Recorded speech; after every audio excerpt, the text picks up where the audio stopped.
Assalamu alaikum wa rahmatullah wa barakatuh. Paix sur ceux qui suivent les guidés, paix et bénédiction sur le prophète sallallahu alayhi wa sallam, sur ses compagnons, ses amis, sa famille, ainsi que sur tous ceux qui le suivront de bonne foi jusqu'au jour du jugement. Bon, moi j'aimerais, je le dis à chaque fois, mais bon, c'est vrai que j'insiste, j'aimerais vraiment avoir votre attention, parce que vous savez, j'ai plein de défauts, j'ai plein de lacunes. Je ne conteste pas. Mais j'ai une qualité, je peux vous l'assurer, c'est que je vais au fond des dossiers. Je gratte, j'analyse, je réanalyse. Et pourquoi je dis ça? Parce que certaines questions que j'aborde ici, vous devez bien réaliser que derrière ça, il y a des heures et des heures et des heures et des jours et des semaines de réflexion, de comparaison, de connexion, etc., etc. Je ne jette pas les choses en l'air comme ça, juste pour dire à la légère. Moi, vous savez, ma phrase là, quand je dis les conseilleurs, c'est pas les payeurs, c'est parce que j'estime que quand on prend la parole, en famille ou même en public, comme je fais là, on a une grande responsabilité. Et donc, moi, je ne m'autorise pas, comme certains le font malheureusement, de parler à la légère ou de dire des choses à la légère. Voilà pourquoi je m'explique et voilà pourquoi ça prend du temps et que je ne fais pas des punchlines TikTok de 60 secondes. Parce qu'il faut expliquer aux gens, pas juste dire c'est du koufr, c'est du shirk, haram, halal, tu peux pas. Des fatwas express en 2 minutes. Moi je respecte votre intelligence, je vous respecte tout court, et donc dans le respect, fait partie du respect le fait d'expliquer. Et pas juste donner des ordres, des invectives et des reproches, et montrer du doigt, etc.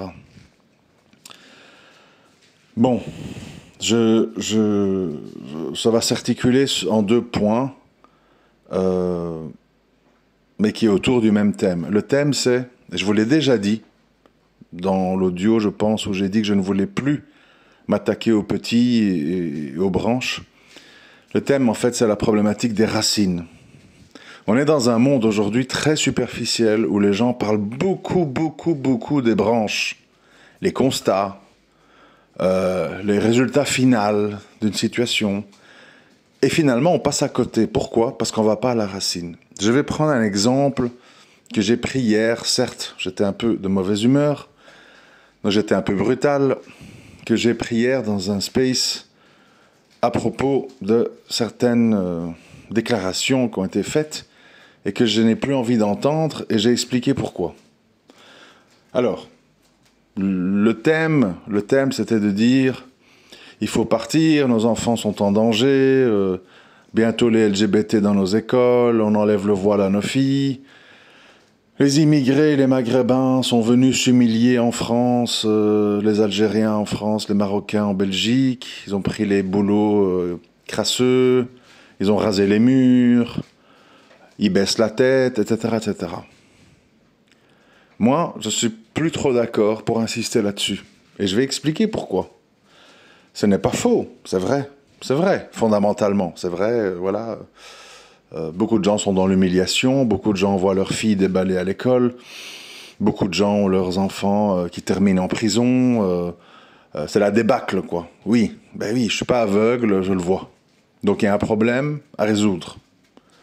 Mais est-ce qu'on va le résoudre en parlant des résultats, en fait, des constats qu'on peut faire? Constat, vous savez, les gens n'aiment pas être montrés du doigt. Donc qu'est-ce qu'on va vous dire? Ouais, mais toi, tu crois que t'es mieux? Oui, mais bon, chacun va trouver ses excuses, parce que les gens n'ont pas envie de dire je suis lâche, je suis peureux, j'ai honte, j'aime Dounia, j'aime l'argent, j'aime les diplômes, je sais pas quoi. Bon, les gens en général, surtout dans les milieux musulmans, ils n'aiment pas trop dire ça. Donc on va arriver à des conflits d'orgueil, d'ego, etc. Alors moi, je préfère faire une analyse profonde pour qu'on comprenne d'où vient véritablement le problème. Bien entendu, sauf si on me le prouve, je n'ai jamais entendu personne aller au fond du problème. On se contente de dire c'est pas bien, machin, terre de couple, faut partir, bon, des trucs des constats avec des conseils gratuits dans lesquels, évidemment, je répète, les conseilleurs ne seront pas les payeurs. Quand ça va tourner mal, que vous serez expulsé, ou vous serez emprisonné, ou vous serez humilié, il n'y aura plus personne. Tout le monde vous tournera le dos et on dira bah, pas de chance, c'est que dans ton cœur il y avait une mauvaise intention. Enfin bref. Donc moi ce qui m'intéresse, c'est que vous faire comprendre les choses. Alors, pourquoi je m'insurge contre ça? Pourquoi je me suis fâché hier? Parce que je dis en fait c'est trop facile. C'est trop facile. Mettez-vous à la place des gens. Mettez-vous à la place des gens. Si tu as une famille, une femme, des enfants, que tu rencontres divers problèmes, et je vais y revenir après, évidemment qu'on va tous chercher une solution. C'est normal. On ne va pas se noyer sans essayer d'attraper une bouée ou un bout de bois. Logique, non? Ok. Donc évidemment, qu'est-ce qui s'est passé? Ben oui, la France et la Belgique ont vu arriver des milliers de travailleurs maghrébins qui ont après ramené leur famille, puis qui se sont installés, qui ont éduqué leurs enfants et qui aujourd'hui sont coincés ici, en gros. Ils se sont humiliés, se sont rabaissés. Bah, pas au début, parce qu'au début, c'était des gens dans l'islam culturel, donc ils ont ouvert des mosquées, c'était des centres culturels, en fait. On se retrouvait entre Tchétchènes, entre Turcs, entre Albanais, entre Marocains, le vendredi, puis on discutait, parlait de ses problèmes, du futur voyage au bled, etc. C'était des centres culturels. À partir du moment où ce sont devenus des mosquées, où il y a eu des discours religieux, où il y a eu des préceptes idéologiques qui ont été appris aux gens, il y a eu une scission, il y a eu un problème, il y a eu un rejet. Et aujourd'hui, nous sommes là-dedans avec le spectacle que vous voyez comme moi, où on donne naissance à toutes sortes de gens qu'on peut qualifier de vendus, de traîtres, de collabos, d'islam light, d'apostats, enfin chacun y va de ses colibets. Ok, très bien. Mais quel est le cœur du problème? Est-ce que c'est le petit Samir qui est venu avec sa femme et ses enfants et qui a un boulot à 2000 balles par mois et qui a peur de le perdre et qui a peur d'être mal vu et qui a peur que sa fille ou son fils soit expulsé de l'école parce que la loi française, c'est ça? Est-ce que c'est lui? C'est pas très courageux de dire que c'est lui. Hein? Non, la réalité crue. Qu'on veut pas vous dire, parce qu'on tourne autour du pot, semblant de rien. C'est que des Maghrébins musulmans ont trouvé plus de justice sociale, plus d'équité, plus d'encadrement, plus de formation, plus d'honnêteté, plus de propreté chez les mécréants. Et donc, ils s'y sont installés, ils ont acheté des biens et ils ne sont plus repartis. Ou rarement, des rares cas. Alors, on va dire quoi? C'est juste de la lâcheté, compromission, on tient pas à son dîne, tout ce que j'entends? Non.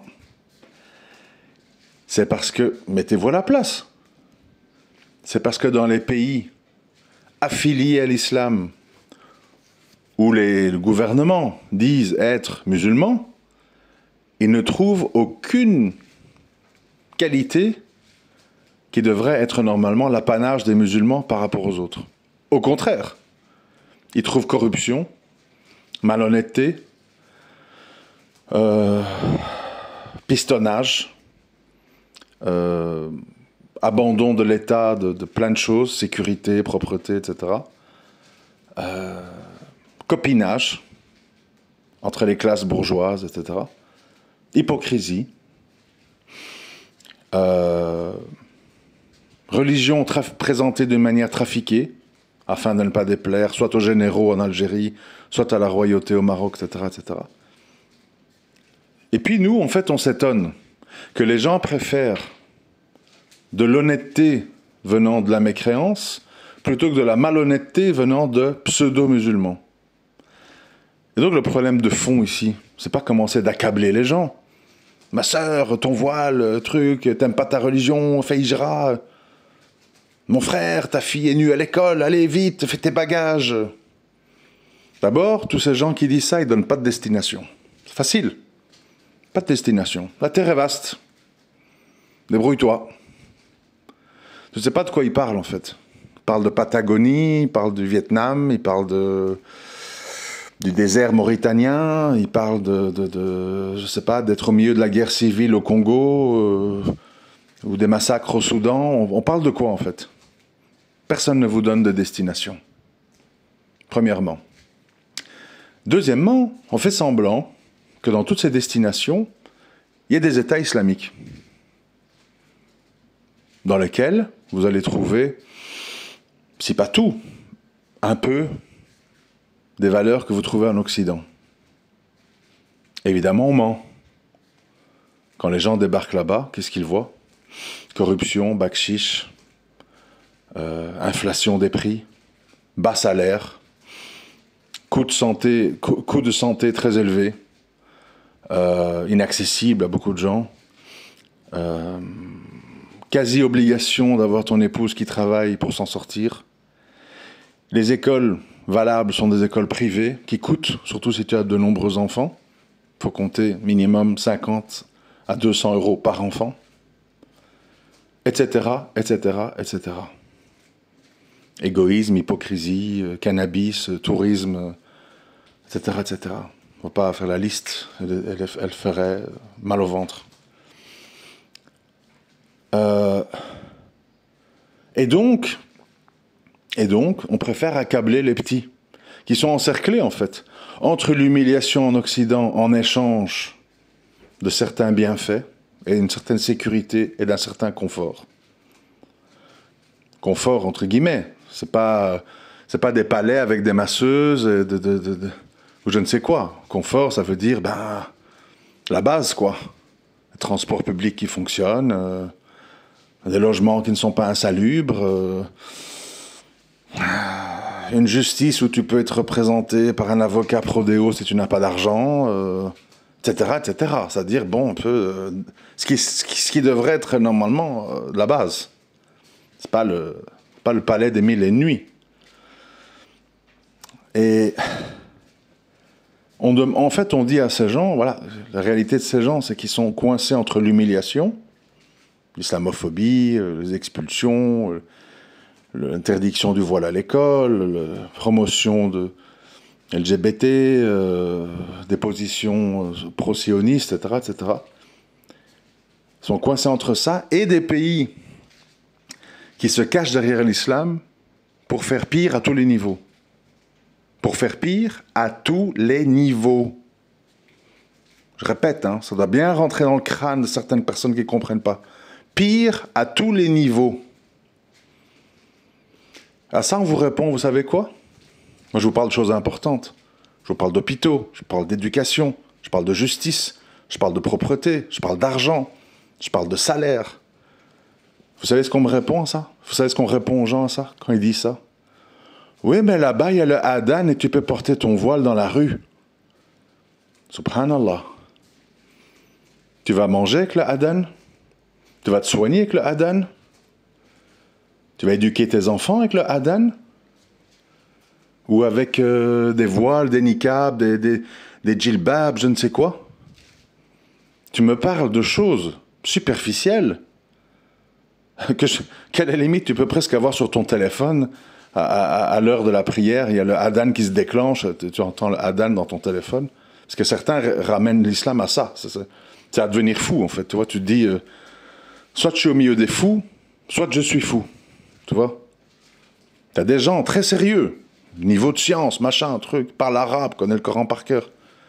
Oui, mais t'as le adhan et tu peux porter, tes filles peuvent porter le voile à l'école. Ah, et le reste? Et le reste? Oui, mais bon, dans la vie, il faut faire des sacrifices, faut pas être attaché à Dunya, c'est comme ça, bon, ben oui, s'il faut donner un petit billet à un flic, ben il faut le faire, c'est vrai que la vie coûte cher, bon, ben, c'est à toi de voir, peut-être quelqu'un de ta famille peut t'envoyer un mandat depuis la France, ah, d'accord, c'est ça le projet, en fait. C'est ça le projet. Pour avoir un échange, quoi? Le adhan et le hijab à l'école. Vous vous rendez compte dans quelle folie on met les gens? Je ne sais pas si on réalise. Tout ça pourquoi? Tout ça pourquoi? On ne veut pas dire aux gens la réalité. Vos pays d'origine ne sont pas gouvernés par l'islam. Vos pays d'origine ne sont pas gouvernés par l'islam. Et l'islam, ce n'est pas un gars qui gueule dans un haut-parleur et un déballage de torchons le plus long possible dans les écoles. L'islam, c'est beaucoup d'autres choses. C'est une législation, c'est un mode de vie. C'est des obligations du riche envers le pauvre. C'est l'interdiction de la malhonnêteté, du vol, du racket, des escroqueries, des corruptions, etc. Il faut arrêter de jouer les imbéciles. Ça suffit comme ça. Alors, si vraiment vous voulez dénoncer quelque chose, si vraiment vous voulez être sincère et véridique, dites la réalité. Les Maghrébins d'Algérie et du Maroc sont venus s'humilier en Europe et mettre leurs enfants dans la situation dans laquelle ils sont parce qu'ils n'ont pas le choix. Pourquoi ils n'ont pas le choix? Parce que leurs pays ne sont plus des pays musulmans. Ce sont des pays de culture islamique. Mais l'islam n'y règne pas, ni dans les lois, ni dans les habitudes quotidiennes des gens. C'est la loi de l'argent, c'est la loi de la débrouille, c'est la drogue, c'est le tourisme, c'est la corruption, et c'est le pistonnage pour les gens qui gravitent autour des gouvernements. Ça, c'est la réalité. Il faut toujours être dans la réalité, sinon, on est dans l'hypocrisie, on est dans l'immaturité, on est dans la malhonnêteté. Moi, je refuse d'être complice de la malhonnêteté et de toujours taper sur les petits qui n'ont pas le choix.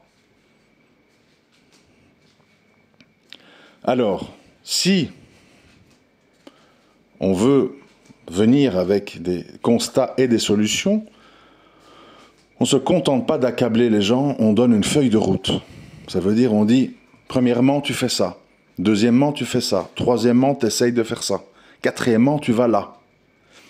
Mais dire, devant tout le monde, la fleur au fusil, en insultant, en rabaissant, etc., c'est facile, c'est parce que tu veux pas, tu es attaché à ce bas monde, tu aimes ton bourreau.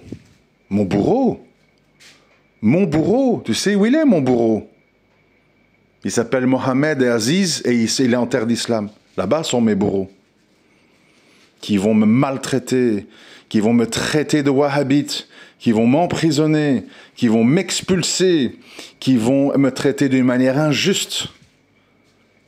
Voilà où sont mes bourreaux.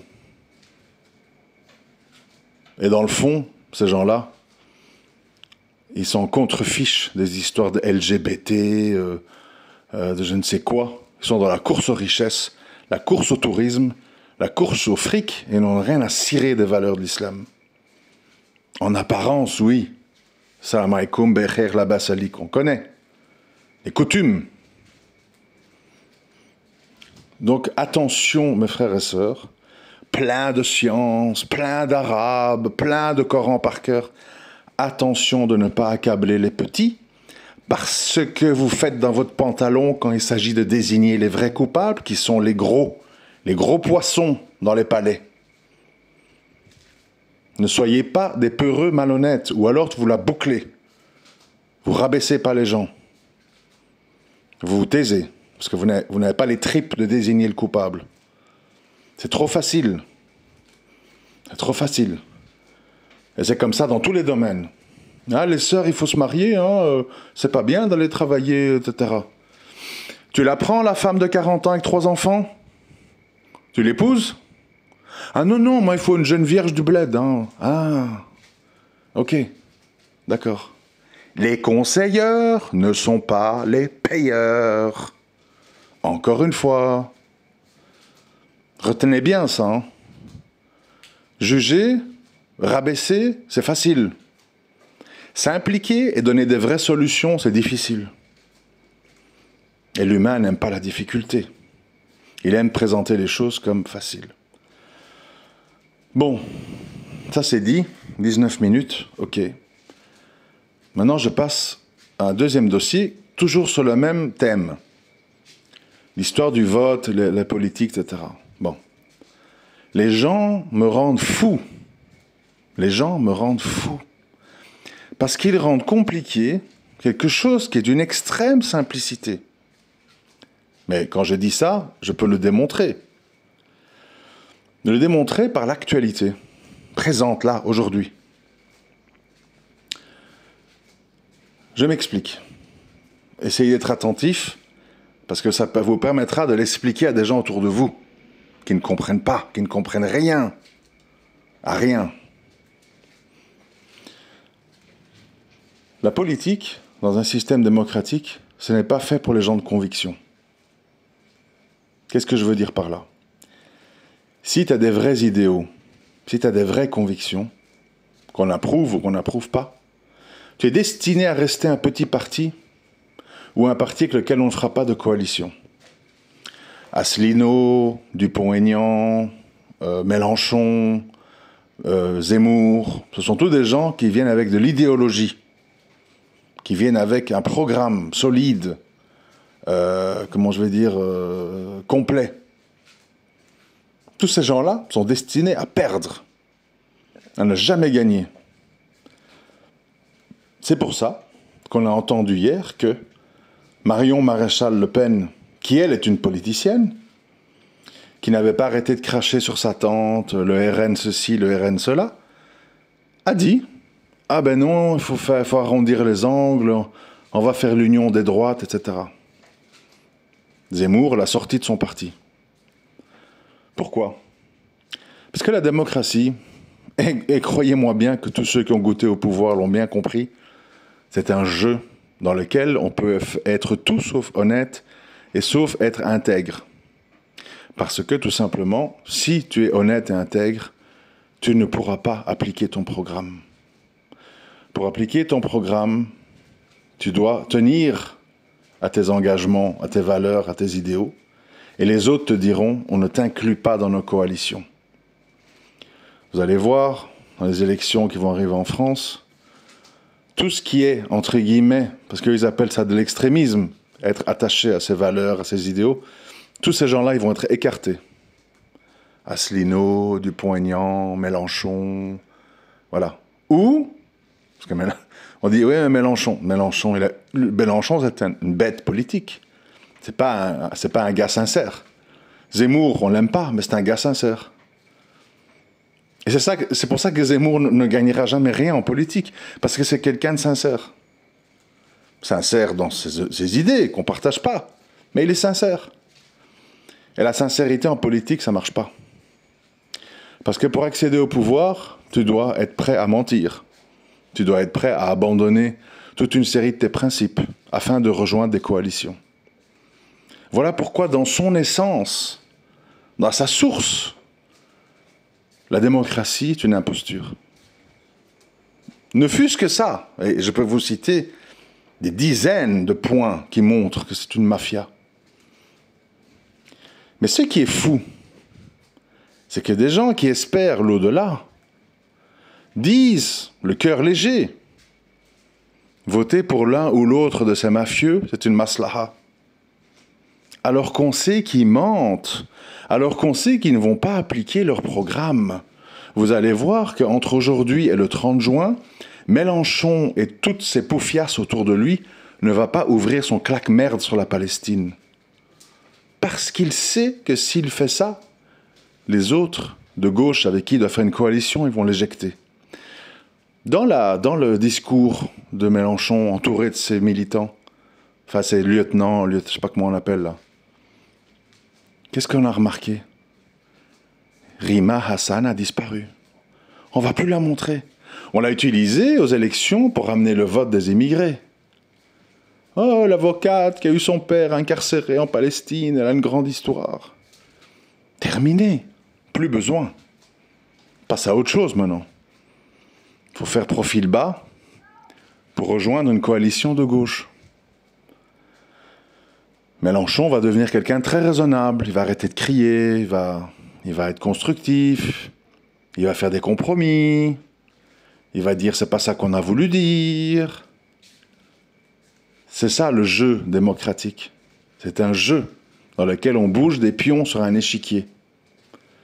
Et nous, en tant que musulmans, on a absolument, au-delà du fait que certaines personnes pensent que c'est du shirk, dont moi, on n'a absolument rien à faire dans ce genre de combine mafieuse, abjecte, dans lesquelles les gens n'ont pas d'honneur, n'ont pas de parole, ne tiennent pas leurs promesses, mentent, détournent la vérité, changent de tout au tout. Parfois, ce qu'ils ont pu dire hier, ils disent l'inverse le lendemain. Ça n'a absolument aucune validité islamiquement. Aucune excuse de participer à ça. Parce que ce n'est absolument pas un moindre mal. Je l'ai assez dit dans mes audios, répété et démontré. Après, je vous dis, faites l'analyse, faites le constat.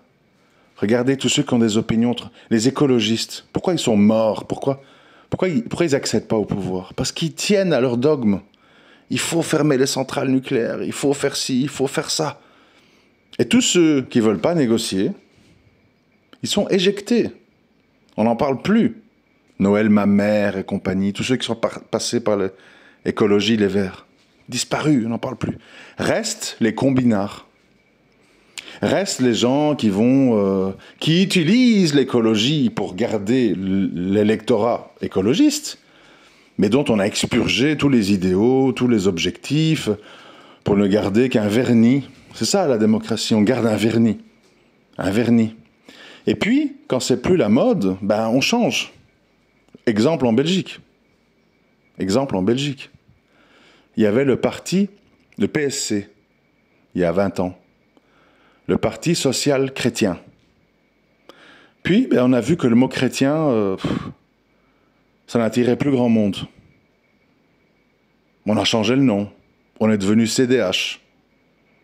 Qui veut dire, je ne sais même pas ce que ça veut dire. Je crois que c'est Cercle démocratique humaniste, un truc du genre. Je ne sais plus. Enfin bref. Puis, les gens se sont lassés de CDH. Ils ont fait un peu leur tour de tourniquet. Et là, on revient aux élections qui viennent de passer, sous une nouvelle couleur, sous un nouveau drapeau. On s'appelle les engagés. Subhanallah. C'est un jeu. Je sais pas comment vous dire. C'est un jeu. On ment, on change, on tourne, on dit oui, puis on dit non, on dit blanc, puis on dit noir. Et puis on dit on va faire fermer toutes les centrales nucléaires. Puis on dit non, il faut les garder toutes ouvertes. On va en construire des nouvelles pour mettre les voitures électriques. On ment, on change, on dit tout et son contraire. On agite les gens à la fin des années 90 avec la couche d'ozone qui a un trou. Puis on n'en parle plus. Qui vous parle aujourd'hui du trou dans la couche d'ozone? Nobody. Ça n'existe pas, ce n'est plus un sujet. On nous a dit il y a quelques années, en France, il y a plein de réseaux dormants, Vigipirate, Écarlate. L'armée, partout, Gare du Nord et compagnie. Il ne se passe plus rien, il n'y a plus personne. Il n'y a plus rien. C'est bizarre. Soi-disant, il y en avait partout. Pourtant, il y a matière.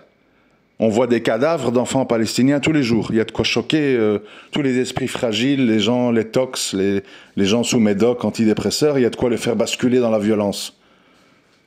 Qu'est-ce qui se passe? Rien. C'est bizarre. Pourtant, il y a matière. Hein.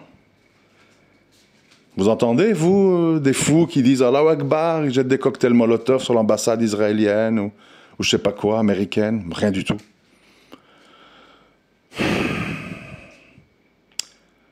Nous sommes dans la malhonnêteté. Nous sommes dans des manipulations. Je ne sais pas comment... Et alors bon, ce qui est aussi agaçant, je vous dis la vérité, je conclue là-dessus, avec tout le respect, mais tout de même, hein, quand je vois un peu le succès des vidéos de... Comment il s'appelle chaque fois, j'arrive pas à retenir le nom. Parlons peu, parlons bien. Franchement, les gars, je sais pas moi. C'est redondant, c'est monocorde, c'est des complots partout. C'est la couverture du économiste. Bon. On n'a pas besoin de ça, les gars. Il suffit de voir la réalité devant nous sans chercher, parce que tout est devant nous. Il suffit de savoir décrypter les événements devant nous. Pas besoin de commencer à rentrer dans peut-être, ils cachent ça, et les trucs, et les Illuminati, et les satanistes, et les trucs. Non, ils sont là, ils te disent tout dans ta figure. Là, devant toi. T'as Aubry de la France Insoumise, Aubry, qui dit à la télé, mais arrêtez un peu de critiquer les sans-papiers, les étrangers. Sans eux, qui nettoierait ce studio de télévision après notre départ? Qui s'occuperait de nos vieux dans les hôpitaux? Qui conduirait les Uber Eats et les vélos des libéraux pour nous ramener à manger? Subhanallah, il te dit dans ta figure, il cache pas, il te dit pour nous, t'es un esclave de maison. C'est pour ça qu'on te défend à la France Insoumise. On a besoin de toi pour conduire nos taxis, pour s'occuper de nos vieux dans les hôpitaux, pour payer nos retraites, pour ramasser nos poubelles. Ils te le disent. Ils te le disent, l'extrait, il est là, il est à la télévision. Pas besoin de commencer à se gratter la tête. Oui, mes trucs, ils ont un projet caché. Ils te disent, on te défend parce qu'on a besoin de toi. On n'aime pas ta religion, on est des féministes, on est des pro-LGBT, on est des pro-PKK, on est des athées francs-maçons. Hein? Mais on te défend parce qu'on a besoin de ta main-d'œuvre. On a besoin de tes enfants ici. Il faut payer la retraite de nos vieux, et il faut conduire nos Uber Eats et nos taxis pour nous amener à Roissy. Ça me rend fou qu'on ne comprend pas en fait. On cherche des trucs compliqués, des complots. Il n'y a pas de complot, il te crache dans la figure. Il te dit, oui, on va garder la mosquée en France. Mais on va faire l'islam des Lumières, de la République. Pas l'islam d'Erdogan, fasciste. Il te dit, Mélenchon à la télé, il te le dit, il le cache pas. Ne fais pas celui qui n'entend pas. Ne fais pas celui qui n'a pas compris. Et tu vois des dizaines de comptes Twitter de gens connus, qui ont de la science, qui ont des milliers d'abonnés. Ils chantent cette chanson. C'est hallucinant. Enfin bref, voilà, je ne vais pas répéter ou être trop long, mais voilà un peu le thème qui est de aller au fond des choses. Tout est apparent, tout est compréhensible, tout est devant nous. Rien n'est caché, rien n'est mystérieux, rien n'est occulte. Il suffit d'ouvrir ses yeux et ses oreilles et réfléchir. Et tu vas comprendre ce qui se passe autour de toi, ce qui se passe au Maghreb, ce qui se passe en politique, ce qui se passe dans les mosquées, ce qui se passe chez les savants du palais. Ouvre tes yeux, ouvre tes oreilles et réfléchis parce que tout est devant toi. Rien n'est mystérieux. Tout est simple, clair, net et précis. Alhamdulillah. Salam alaikum wa rahmatullahi wa barakatuh.